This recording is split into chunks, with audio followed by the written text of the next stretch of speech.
BBC বাংলার television অনুষ্ঠান BBC প্রবাহে আপনাদের সবাইকে স্বাগত জানাচ্ছি। আমি শারমিন রমা। শুরুতেই দেখে নেব আজ কি থাকছে। বাংলাদেশ পাকিস্তান সম্পর্কের পালাবদল এখন ঢাকায় রাজনীতিতে আলোচনার কেন্দ্রে রয়েছে। পাকিস্তানের পররাষ্ট্র সহ বিভিন্ন দপ্তরের একাধিক মন্ত্রীর বাংলাদেশ সফর ঘিরে দুই দেশের দ্বিপাক্ষিক সম্পর্কে নতুন মোড় দৃশ্যমান হচ্ছে। কিন্তু প্রশ্ন হচ্ছে, নতুন এই সম্পর্কে বাণিজ্য কূটনৈতিক দিক থেকে বাংলাদেশ কিভাবে লাভবান হবে আর বাংলাদেশের লাভ কি হবে? অন্যদিকে বাংলাদেশের মুক্তিযুদ্ধে গণহত্যা বা ৭১ প্রশ্ন অমীমাংসিত রেখে এই সম্পর্ক কতটা টেকসই বা স্থায়ী হবে সেই আলোচনাও সামনে এসেছে। এ নিয়ে আজকের আলোচনার সঙ্গে আছেন বিবিসি সাংবাদিক কাদির কল্লোল। কাদির, আপনাকে স্বাগত। আলোচনা শুরুর আগে বলে রাখি, বিবিসি বাংলার সর্বশেষ সংবাদ এবং বিশ্লেষণ জানতে চোখ রাখুন বিবিসি বাংলার ওয়েবসাইটে, যুক্ত থাকুন সোশ্যাল হ্যান্ডেলগুলোতে, সাবস্ক্রাইব করুন ইউটিউব চ্যানেল। কাদির, বাংলাদেশ এবং পাকিস্তানের মধ্যে নতুন সম্পর্ক তৈরির প্রশ্নে কেন এত আলোচনা? আসলে আলোচনার বিষয়টা হচ্ছে যে বাংলাদেশ আগে এক ধরনের অবস্থায় ছিল, এখন এক ধরনের অবস্থা। সেটা এই কারণেই বলছি যে গত 15.5 বছর ক্ষমতাচ্যুত শেখ হাসিনার শাসনের সময় যেটা দেখা গেছে যে ভারতের সাথে এক ধরনের ঘনিষ্ঠ সম্পর্ক ছিল, মানে বলা হতো যে খুবই ঘনিষ্ঠ সম্পর্ক। সেই সময় পাকিস্তানের সাথে বাংলাদেশের সম্পর্ক একেবারে তলানিতে ছিল, একদম যোগাযোগ বিচ্ছিন্ন এ ধরনের বলা যায়। সেই জায়গা থেকে রাজনৈতিক পট পরিবর্তনের পর এখন দেখা যাচ্ছে যে ভারতের সাথে সম্পর্কে টানাপোড়েন বাংলাদেশের অন্তর্বর্তীকালীন সরকারের সঙ্গে, সেখানে পাকিস্তানের সাথে একটা নতুন সম্পর্ক তৈরির মানে চেষ্টা বা উদ্যোগগুলো দৃশ্যমান হচ্ছে। সে কারণেই বিষয়টা আলোচনায় বেশি আসছে রাজনৈতিক অঙ্গনে বা সাধারণ মানুষের মধ্যেও। তবে বিশেষ করে আলোচনায় এসছে সম্প্রতি পাকিস্তানের পররাষ্ট্রমন্ত্রী এবং উপপ্রধানমন্ত্রী ইসাক দারের বাংলাদেশ সফরের সময়টাতে তিনি যে সব বক্তব্য দিয়েছেন সেগুলোকে ঘিরে। সেখানে বাংলাদেশের সাথে 1971 বাংলাদেশের মুক্তিযুদ্ধের সময়কার অমীমাংসিত ইস্যু, গণহত্যার ইস্যু, এই প্রশ্নগুলো যে অমীমাংসিত রয়ে গেছে, সেই জায়গাটাতে কোনো সুনির্দিষ্ট বা স্পষ্ট কোনো বক্তব্য আসেনি, যে কারণে বিষয়টি আবারও নতুন করে আলোচনায় এসেছে। সামাজিক মাধ্যমে এ নিয়ে আলোচনা সমালোচনা চলছে, এমনকি রাজনৈতিক অঙ্গনেও নানা প্রশ্ন উঠছে। ফলে নতুন করে বিষয়টা আবার আলোচনায় এসেছে যে এই সম্পর্কটা আসলে কি সম্পর্ক দাঁড়াচ্ছে, কোন দিকে দাঁড়াচ্ছে, যেখানে অমীমাংসিত ইস্যু অমীমাংসিত রেখেই সম্পর্ক একটা করার চেষ্টা দেখা যাচ্ছে। পাকিস্তানের দিক থেকে এই আগ্রহটাকে আসলে কিভাবে দেখা হচ্ছে, এবং বাংলাদেশের দিক থেকেও একটা প্রচেষ্টা দেখা যাচ্ছে সম্পর্ক উন্নয়নের, ফলে বাংলাদেশের আগ্রহের জায়গাটা নিয়ে বিশ্লেষকরা কি বলছেন? কূটনীতি নিয়ে কাজ করেন এমন বিশ্লেষকদের কয়েকজনের সঙ্গে আমি কথা বলেছি। তারা যেটা বলছেন যে কূটনীতির ক্ষেত্রে বা দুই দেশের ক্ষেত্রে সম্পর্কের জায়গাটা দুই ধরনের হয়ে থাকে। একটা হচ্ছে প্রয়োজনের তাগিদে বা প্রয়োজন অনুযায়ী, আরেকটি সম্পর্ক হয় হচ্ছে আস্থার জায়গা থেকে। তো সাবেক একজন রাষ্ট্রদূত হুমায়ুন কবির, তার সঙ্গে কথা বলছিলাম, তিনি যেটা বলছেন যে বাংলাদেশের সাথে পাকিস্তানের সম্পর্কটা যেহেতু মুক্তিযুদ্ধ, ৭১, গণহত্যার বিষয়গুলো এখনও অমীমাংসিত আছে, ফলে সেইটাকে এড়িয়ে গিয়ে যখন সম্পর্ক তৈরির একটা চেষ্টা দেখা যাচ্ছে এবং সেখানে পাকিস্তানের আগ্রহটাও বেশি দেখা যাচ্ছে তারা মনে করছেন, ফলে সেখানে আস্থার জায়গাটাতে সম্পর্ক তৈরি হচ্ছে নাকি প্রয়োজনের তাগিদে হচ্ছে, দুই পক্ষের দুই দেশের প্রয়োজন অনুযায়ী হচ্ছে, সেই প্রশ্নটা তিনি তুলছেন। তার যেটা বক্তব্য সেটা হচ্ছে যে পাকিস্তানের দিক থেকে আগ্রহটা বেশি এই কারণে যে একটা রাজনৈতিক পট পরিবর্তন হয়েছে। আরেকজন গবেষক এবং কূটনীতি নিয়ে কাজ করেন, তিনিও দক্ষিণ অঞ্চলের ভূ রাজনীতি নিয়েও কাজ করেন, আলতাফ পারভেজ, তিনি যেটা বলছিলেন যে দেখা যাচ্ছে যে মানে পাকিস্তানের আগ্রহের কারণটা হচ্ছে একটা রাজনৈতিক পট পরিবর্তন হয়েছে। শেখ হাসিনার শাসন আমলে মানে ভারতের সাথে ঘনিষ্ঠ সম্পর্ক ছিল, সেই জায়গাটার থেকে বাংলাদেশ বেরিয়ে এসছে বা বাংলাদেশের সাথে সেই জায়গায় সম্পর্কে টানাপোড়েন, ফলে এই সুযোগটাকে কাজে লাগিয়ে রাজনৈতিক চিন্তা থেকে পাকিস্তান এগিয়ে আসে এবং পাকিস্তানের সে কারণে সম্পর্ক তৈরির বিষয়টা মানে আগ্রহটা বেশি। বাংলাদেশেরও আগ্রহ আছে কিন্তু পাকিস্তানের আগ্রহটা বেশি। তো এর কারণ হিসাবে তিনি মনে করছেন যে এখন যারা ক্ষমতায় রয়েছেন অন্তর্বর্তীকালীন সরকার, তাদের অনেক অংশীজন রয়েছেন, তাদেরও একটা আগ্রহের বিষয় আছে পাকিস্তানের সাথে সম্পর্কের জায়গাটাতে। সে কারণে সরকারের উপরেও এক ধরনের তাগিদ তৈরি হয়েছে, ফলে বাংলাদেশের দিক থেকেও আগ্রহটা আসছে, ফলে দুই পক্ষের এই আগ্রহের জায়গাটা তৈরি হয়েছে এবং সে কারণেই ব্যবসা বাণিজ্য বা অর্থনীতির দিক থেকে একটা সম্পর্ক গড়া যায় কিনা সেটা দেখা যাচ্ছে, সেই চেষ্টাটা হচ্ছে। পাকিস্তানের সম্প্রতি সফর করা পাকিস্তানের পররাষ্ট্রমন্ত্রী তিনি বলেছেন যে অমীমাংসিত বিষয়ে 2 দফায় সমাধান হয়েছে, বাংলাদেশ আবার তাতে একমত নয়। ফলে এই ভিন্নতার জায়গাটা কিভাবে আসলে কূটনীতিতে অ্যাড্রেস করা হচ্ছে? পাকিস্তানের পররাষ্ট্রমন্ত্রী যখন বাংলাদেশ সফর করেছেন, সেই মানে দ্বিপাক্ষিক যে বৈঠক হয়েছে বাংলাদেশের পররাষ্ট্র উপদেষ্টার সাথে, এরপরে পররাষ্ট্র উপদেষ্টা কিন্তু বলেছেন যে মুক্তিযুদ্ধ বা 71 প্রশ্নে যে বিষয়গুলো সেটাতে অমীমাংসিত রয়ে গেছে। তো সরকারের দিক থেকে সেই অবস্থানটা আছে যে অমীমাংসিত আছে, কিন্তু তারপরেও সম্পর্ক একটা রাজনৈতিক সম্পর্ক, বাণিজ্যিক সম্পর্ক তৈরির চেষ্টা আছে। কিন্তু বিশ্লেষকরা মনে করছেন যে অমীমাংসিত রেখে, অতীতকে অমীমাংসিত রেখে সম্পর্ক এগিয়ে যাওয়ার ক্ষেত্রে ভবিষ্যতে সেই সম্পর্কটা স্থায়ী হয় না, টেকে না। সেটা একটি প্রয়োজনের তাগিদে সম্পর্ক হচ্ছে, সেই প্রয়োজনটা দুপক্ষেরই আছে, যেটা আমি একটু আগে বলছিলাম। তো এখন যেটা মনে হচ্ছে যে একটা সম্পর্ক তৈরি হচ্ছে, কিন্তু আস্থার যে জায়গাটা, বাংলাদেশের মানুষ আসলে কতটা আস্থায় নেবে, সেখানে গবেষক আলতাফ পারভেজ যেমন বলছিলেন যে এখানে পাকিস্তান তার রাজনৈতিক অবস্থান থেকে দেখছে যে একটা সুযোগ তৈরি হয়েছে বাংলাদেশের সাথে সম্পর্ক তৈরি করার। দীর্ঘ সময় তাদের বাংলাদেশের সাথে কোনো সম্পর্ক সেভাবে ছিল না, যোগাযোগও শিথিল ছিল, মানে সেভাবে যোগাযোগও ছিল না। সেই জায়গাটা তৈরি হয়েছে, সেটা তারা মনে করছে, ফলে তারা এগিয়ে এসছে।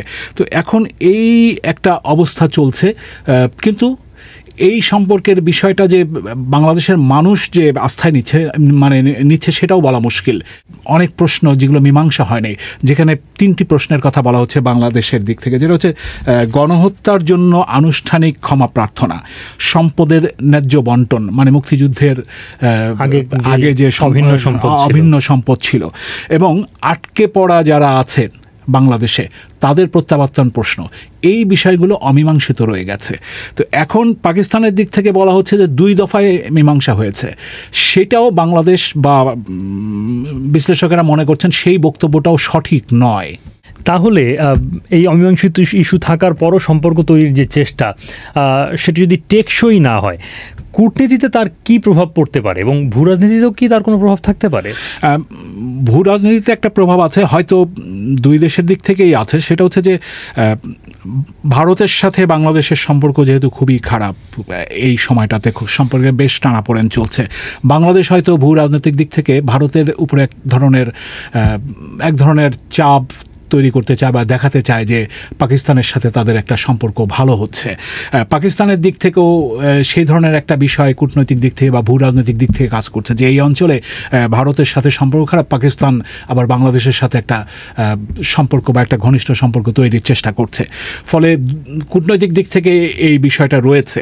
কিন্তু যেটা আমি বলছিলাম যে বিশ্লেষকরা এবং সরকারের দিক থেকে তো বলা হচ্ছে যে অমীমাংসিত বিষয়গুলো, এখন পাকিস্তানের পররাষ্ট্রমন্ত্রী বলেছেন 2 দফায় মীমাংসা হয়েছে, কিন্তু তিনি যে বিষয়গুলোতে মীমাংসার কথা বলছেন, 1974 সালের এপ্রিলে যে চুক্তি হয়েছিল সেই চুক্তির প্রসঙ্গ তুলে ধরা হচ্ছে। কিন্তু সেই চুক্তিতে আসলে বাংলাদেশের মুক্তিযুদ্ধে বা স্বাধীনতা যুদ্ধে যে পাকিস্তানের 195 জন সৈনিক যে এখানে আটকা পড়েছিল, যারা বন্দী হয়েছিল, তাদের আসলে ফেরত দেয়া এবং পাকিস্তানে আটকে পড়া বাঙালিদের ফেরত নেওয়া, এই প্রশ্নেই মূলত ভারত, পাকিস্তান এবং বাংলাদেশ ত্রিপক্ষীয় যে চুক্তিটা হয়েছিল সেখানে কিন্তু মীমাংসার কোনো বিষয় আসেনি, সেখানে কিন্তু অন্য কোনো বিষয় আসেনি। ফলে শুধুমাত্র ফোকাস ছিল চুক্তিটা ওই প্রত্যাবর্তনের প্রশ্ন। ফলে সেটার মাধ্যমে সমাধান হয়েছে, সেটা বাংলাদেশের বিশ্লেষকরা বলছেন সেটা হয়নি, সেটা বলা ঠিক নয়। আর 2002 সালে পাকিস্তানের তৎকালীন সরকার প্রধান জেনারেল পারভেজ মোশাররফ তিনি বাংলাদেশ সফর করেছিলেন। বলা হচ্ছে সেই সময় তিনি দুঃখ প্রকাশ করেছেন, কিন্তু সেই সময় তিনি বলেছিলেন যদি এক্সেস হয়ে থাকে বা বাড়াবাড়ি হয়ে থাকে তাহলে রিগ্রেট করছেন, মানে অনুশোচনা প্রকাশ করছেন। এগুলো বাংলাদেশে কূটনীতিকরা এবং বিশ্লেষকেরা বলছেন যে এগুলো এক ধরনের ব্যক্তিগত পর্যায় থেকে উদ্যোগ বা প্রশ্নের মুখে বক্তব্য, কিন্তু রাষ্ট্রের পক্ষ থেকে আনুষ্ঠানিকভাবে বিষয়গুলোকে স্বীকার করে নেওয়া, গণহত্যার বিষয়কে স্বীকার করে নেওয়া, অন্যান্য ইস্যুগুলো স্বীকার করে নেওয়া, সেই জায়গাটাতে আসলে এখন পর্যন্ত পাকিস্তানের দিক থেকে কিছু হয়নি। সে কারণেই ওই আস্থার জায়গাটা তৈরি হচ্ছে না সম্পর্কের ক্ষেত্রে, কিন্তু সম্পর্ক তৈরির একটা চেষ্টা দেখা যাচ্ছে। ভূরাজনীতির কথা আপনি বলছিলেন, সেখানে ভারত এবং পাকিস্তান ছাড়াও এই অঞ্চলে ভূরাজনীতিতে প্রভাব রাখতে চায় এমন আরও কয়েকটি শক্তি রয়েছে। চীনের কথা বলতে হবে, যুক্তরাষ্ট্রের কথা বলতে হবে। যদি চীন এবং যুক্তরাষ্ট্রের সম্পর্ক পাকিস্তানের সঙ্গে ভালো এবং তাদের মধ্যকার সৌহার্দ্য স্পষ্ট, ফলে এই অঞ্চলের রাজনীতিতে এটা কি নতুন কোনো মেরুকরণের ইঙ্গিত দেয় কি? বিশ্লেষকরা বলছেন যে আসলে যেহেতু এখানে যে সার্ক ছিল দক্ষিণ এশিয়ার দেশগুলোর মধ্যে, সেটা সেভাবে কার্যকর নেই, ফলে দক্ষিণ এশিয়ার ভূ রাজনীতিতে কোনো ফোরামের প্রভাব সেভাবে নেই। এখন দেশগুলোর দ্বিপাক্ষিক সম্পর্কের ভিত্তিতে রাজনীতিতে ভূ রাজনীতিতে নানা ধরনের মেরুকরণ আছে। যদিও পাকিস্তানের সঙ্গে চীনের সম্পর্ক ভালো, সেখানে বাংলাদেশের সাথে পাকিস্তানের সম্পর্ক নতুন করে তৈরি হচ্ছে, কিন্তু চীন আবার ভারত এবং রাশিয়া মিলে নতুন একটা মেরুকরণ দেখা যাচ্ছে ভারতের সঙ্গে। ফলে বিশ্লেষকরা বলছেন যে সেখানে চীনের সাথে পাকিস্তানের সম্পর্ক যাই থাক, এইদিকে আবার নতুন মেরুকরণ হচ্ছে, ফলে সেখানে কতটা প্রভাব পড়বে সেটা বলা মুশকিল। কিন্তু বিশ্লেষকরা মনে করছেন যে পাকিস্তানের সাথে সম্পর্কের ক্ষেত্রে ভারতের উপরে কিছুটা এক ধরনের চাপ তৈরি হতে পারে, যে বাংলাদেশ এই অঞ্চলে অন্যান্য দেশগুলোর সাথেও ভারতের সম্পর্কের জায়গাটাতে এক ধরনের টানাপোড়েন আছে বিভিন্ন দেশের সাথে দক্ষিণ এশিয়া বা এই অঞ্চলে। সেখানে বাংলাদেশের সাথে তাদের একটা ভালো সম্পর্ক ছিল, সেই জায়গাটায় ছেদ পড়েছে। এখন পাকিস্তানের দিকে যদি বাংলাদেশ ঝুঁকে যায়, সেটাও এক ধরনের চাপ তৈরি হতে পারে, সেটা বিশ্লেষকরা মনে করছেন। ফলে এখানে একটা মেরুকরণ হয় কিনা, যে আসলে ভারত সেটা কোনোভাবে অনুভব করে কিনা, বা পাকিস্তানের দিকেই বাংলাদেশ ঝুঁকে যায় কিনা, বা পাকিস্তান আরও বেশি আগ্রহী হয়ে এগিয়ে আসে কিনা, এই বিষয়গুলো দেখার বিষয় রয়েছে। আসলে আলোচনায়ও রয়েছে কূটনৈতিক মহলে, রাজনৈতিক মহলে। কাদের অনেক ধন্যবাদ আপনাকে। ছাত্র জনতার অভ্যুত্থানের পর পতিত আওয়ামী লীগের প্রধান রাজনৈতিক কৌশল হয়ে দাঁড়িয়েছে এই অভ্যুত্থানকে মুক্তিযুদ্ধের মুখোমুখি দাঁড় করানো। মুক্তিযুদ্ধের চেতনা ও স্বাধীনতার পক্ষ বিপক্ষের বিভাজনের রাজনীতির মাধ্যমে হাসিনা ১.৫ দশকের ফ্যাসিবাদী শাসন টিকিয়ে রেখেছিলেন। হাসিনা তখনই পরাজিত হয়েছিলেন যখন দেশের মানুষ এই বিভাজনের ঊর্ধ্বে উঠে রাজপথে নেমে এসেছিল। ফলে আওয়ামী লীগ জানে, অভ্যুত্থানের পক্ষের শক্তির মধ্যে যদি বিরোধ তৈরি করা যায়, তাহলে কেবল তাদের ফিরে আসা সম্ভব। এক্ষেত্রে সেই পুরনো মুক্তিযুদ্ধ কার্ড সামনে আনার চেষ্টা করা হচ্ছে। এর সঙ্গে ছাত্র জনতার অভ্যুত্থানকে দেখানো হচ্ছে একটি ষড়যন্ত্র হিসেবে। আওয়ামী লীগের বয়ান হচ্ছে এই ষড়যন্ত্রের সঙ্গে জড়িত মুক্তিযুদ্ধের বিপক্ষ শক্তি। ফলে মুক্তিযুদ্ধের চেতনাকে রক্ষা করতে হলে হাসিনার উৎখাতে গণ অভ্যুত্থানকে দেখাতে হবে বিদেশি মদতপুষ্ট একটি ষড়যন্ত্র হিসেবে। হাসিনা পালিয়ে যাওয়ার 1 বছরের মধ্যে আমরা দেখতে পাচ্ছি দিল্লি ও কলকাতা থেকে গণ অভ্যুত্থানের বিরুদ্ধে ছড়ানো বয়ানের পক্ষে দেশের ভেতর থেকে সুর উঠছে। গণমাধ্যম ও সুশীল সমাজের মধ্যে থাকা আওয়ামী অনুরক্তদের সঙ্গে বিভিন্ন দলের মধ্যে থাকা সফট আওয়ামীপন্থীরা একই সুরে কথা বলছেন। এর মধ্যে বিএনপির ভেতরে থাকা সুপ্ত আওয়ামী লীগাররা আর মুখোশ পরে থাকতে পারছেন না। তারা শেখ হাসিনার অডিও বার্তায় উজ্জীবিত হয়ে রক্তস্নাত লাল জুলাইয়ে আন্দোলনকে কালো শক্তির ষড়যন্ত্র হিসেবে দাবি করেছেন। অতীতে ছাত্রলীগের নেতা ছিলেন, কিন্তু খুদ কুড়ো ঠিকমতো না পাওয়ায় তাদের অনেকে পরে বিএনপিতে যোগ দিয়েছিলেন। তাদের একজন বিএনপি চেয়ারপারসনের উপদেষ্টা ফজলুর রহমান। তিনি নিজেই বলেছেন, ওবায়দুল কাদের বা ছাত্রলীগের অন্য নেতারা সরকার ও দলের যে পদমর্যাদা পেয়েছিলেন তা না পাওয়ার কারণে আওয়ামী লীগে ফিরে যাননি। আওয়ামী লীগ আমলে জিয়াউর রহমানকে যখন পাকিস্তানের চর বলে বিষোদ্গার করা হয়েছিল, তখন ফজলুর রহমান কিংবা এখন বিএনপির বন্ধু সাজা গণমাধ্যমে সরব থাকা আওয়ামী লীগাররা নীরব ছিলেন। তারা আওয়ামী লীগ থেকে বিএনপিতে এলেও মুজিব বন্দনা থেকে বেরিয়ে আসতে পারেননি। অথচ ছাত্র জনতার আন্দোলনের প্রধান লক্ষ্য ছিল ব্যক্তি পূজার অবসান। মুজিবের ছবিকে সামনে রেখে হাসিনা যে নিপীড়নের রাজনীতি করেছেন তা 5 আগস্টে এদেশের মানুষ গুঁড়িয়ে দিয়েছে। ফজলুর রহমান একটি টেলিভিশন টকশোতে বলেছেন, যারা 5 আগস্ট ঘটিয়েছে কালো শক্তি, সেই কালো শক্তির নাম হলো জামায়াত ইসলামী। তাদের যে অগ্রগামী শক্তি তার নাম হলো ইসলামী ছাত্র শিবির। সার্জিস আলমরা যারা ওইটার অভিনয় করছে, 5 আগস্টের অভিনেতা যারা, আমি তাদেরকে নেতা বলতে আর চাই না। তাদের আমি অভিনেতা বলবো। সেই আলবদর, আল শামস, জামায়াত ইসলামী, আমরা মনে করেছিলাম 54 বছর পূর্বে পূর্বপুরুষের পরাজয়ের গ্লানি তারা ভুলে গেছে, কিন্তু না, সেই পরাজয়ের গ্লানি দ্বিগুণ আকারে তাদের মধ্যে এসেছে। বাস্তবতা হচ্ছে ফজলুর রহমান 5 আগস্টের পরাজয়ের গ্লানি ভুলতে পারছেন না। তার মুজিববাদী মন হতাশ ও বিক্ষুব্ধ।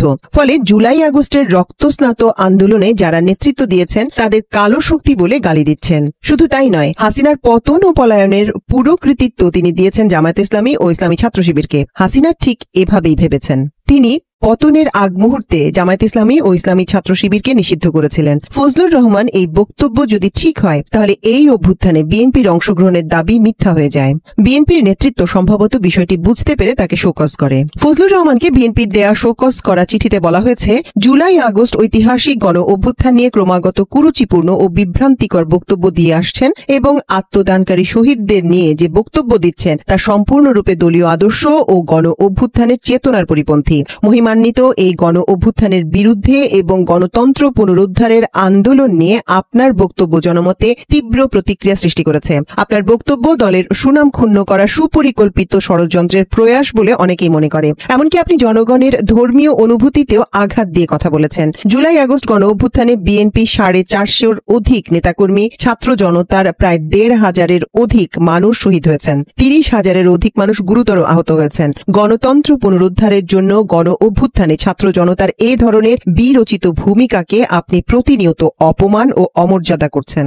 শোকজ করা চিঠিতে বলা হয়েছে, ক্রমাগত তিনি এসব কথা বলেছেন। প্রশ্ন হলো, বিএনপি কেন তাকে আগে থামায়নি?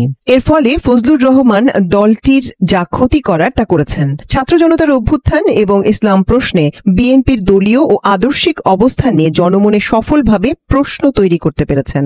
আসলে বিএনপি আগামী নির্বাচনকে ঘিরে চতুর ভোটের রাজনীতি করতে গিয়ে আওয়ামী নীতি এবং আদর্শের একজন লোককে দলের মুখপাত্রের ভূমিকায় নামিয়েছিলেন। বিএনপির ভেতরে ঘাপটি মেরে থাকা ভারতপন্থীরা হয়তো শীর্ষ নেতৃত্বকে বুঝিয়েছিলেন, ফজলুর রহমানের মতো লোকরা মুক্তিযুদ্ধের বয়ান ফেরি করলে আওয়ামী ভোটগুলো বিএনপির বাক্সে পড়বে। ফজলুর রহমান শোকজের যে জবাব দিয়েছেন তাতে তার অবস্থানের কোনো পরিবর্তন হয়নি। সেই পুরনো স্টাইলে সবকিছুর জন্য জামাতকে দায়ী করেছেন।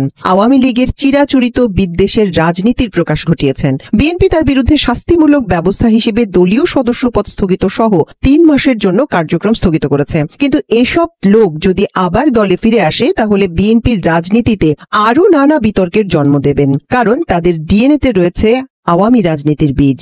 আওয়ামী লীগের পতনের পর বিএনপি এখন দেশের প্রধান বিরোধী রাজনৈতিক শক্তি। এদেশের মানুষ জাতীয়তাবাদী চেতনায় উজ্জীবিত হয়ে হাসিনাকে তাড়িয়েছে, যাতে লাখ লাখ বিএনপির নেতাকর্মী অংশ নিয়েছেন। কয়েকশো বিএনপির নেতাকর্মী নিহত, আহত কিংবা পঙ্গু হয়েছেন। তারা বিএনপির রাজনীতির প্রধান শক্তি। সেই বিএনপির জন্য আওয়ামীপন্থীদের ভোট কি খুব জরুরি?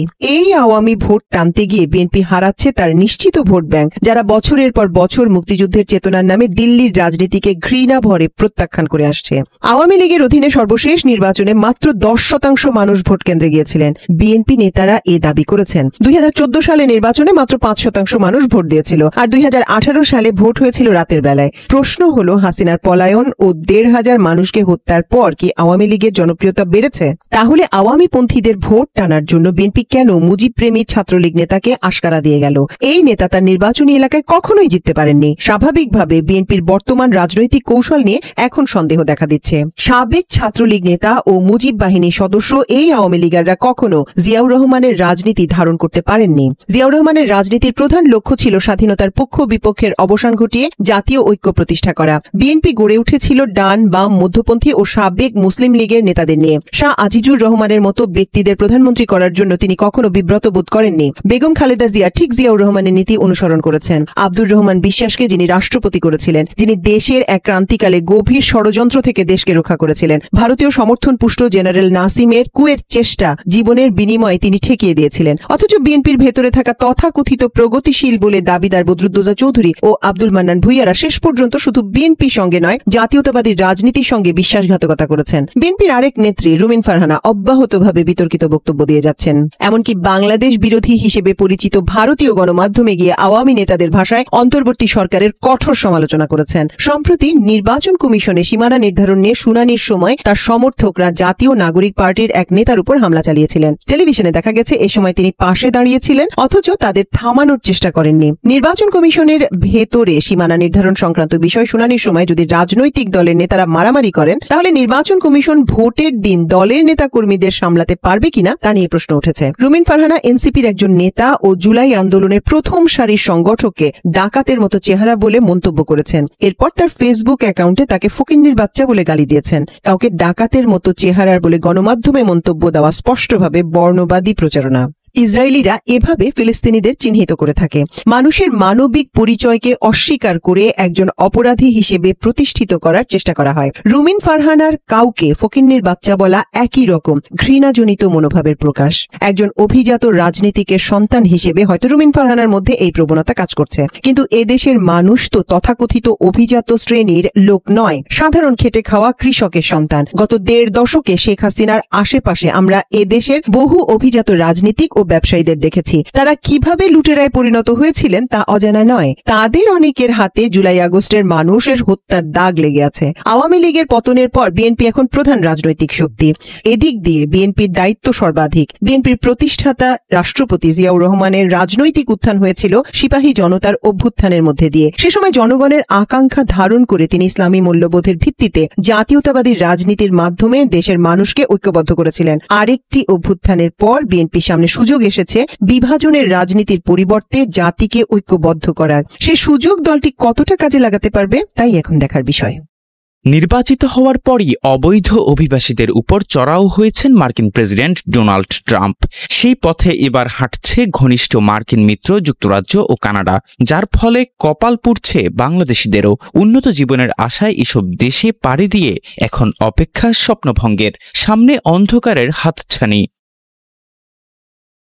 জানা যায় শুক্রবার লন্ডন থেকে একটি বিশেষ ফ্লাইটে 18 জন অবৈধ বাংলাদেশি অভিবাসীকে ফেরত পাঠানো হবে, এমনটা জানিয়েছে স্বরাষ্ট্র এবং পররাষ্ট্র মন্ত্রণালয়ের সংশ্লিষ্ট কর্মকর্তারা। তবে শেষ মুহূর্তে এই সংখ্যা বাড়তে বা কমতে পারে। এদিকে কানাডাও একই ধরনের পদক্ষেপ নিচ্ছে বলে ঢাকায় নিযুক্ত কানাডার হাইকমিশনার অজিত সিং সম্প্রতি পররাষ্ট্র মন্ত্রণালয়ের কর্মকর্তাদের সঙ্গে এক বৈঠকে জানিয়ে দিয়েছেন। অবৈধ অভিবাসন আন্তর্জাতিক অঙ্গনে বাংলাদেশের ভাবমূর্তিকে মারাত্মকভাবে ক্ষুণ্ণ করার পাশাপাশি বৈধ অভিবাসন প্রক্রিয়াকে বাধাগ্রস্ত করছে। পররাষ্ট্র উপদেষ্টা মোহাম্মদ তৌহিদ হোসেন সতর্ক করে জানিয়েছেন, অবৈধ অভিবাসন যদি না ঠেকানো যায় তাহলে ভবিষ্যতে বড় ধরনের সমস্যায় পড়ার সম্ভাবনা রয়েছে বাংলাদেশের। অবৈধ অভিবাসন এখন পশ্চিমা দেশগুলোতে নির্বাচনে জয় পরাজয় নির্ধারণ করছে।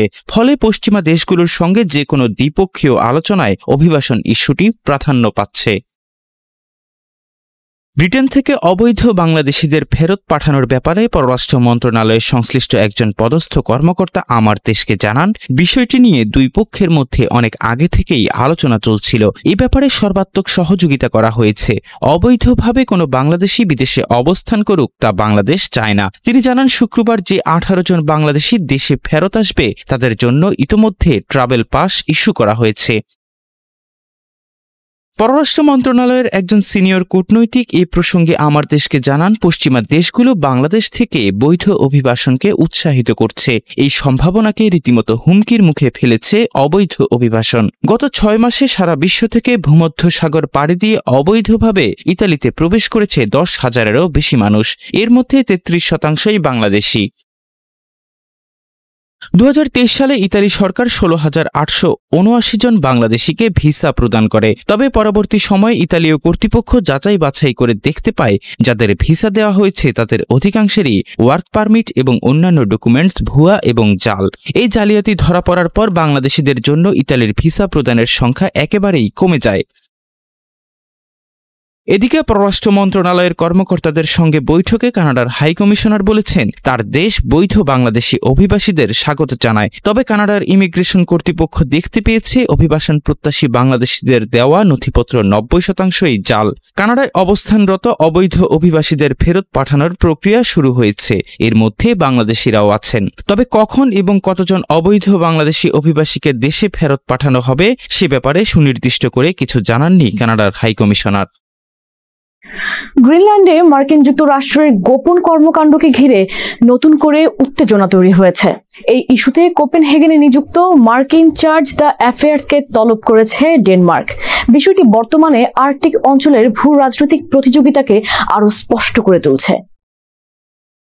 এ ব্যাপারে ডেনমার্কের পররাষ্ট্রমন্ত্রী লার্স লোকে রাসমুসেন বলেন, রাষ্ট্রের অভ্যন্তরীণ বিষয়গুলোতে হস্তক্ষেপ করার যে কোনো চেষ্টা অগ্রহণযোগ্য।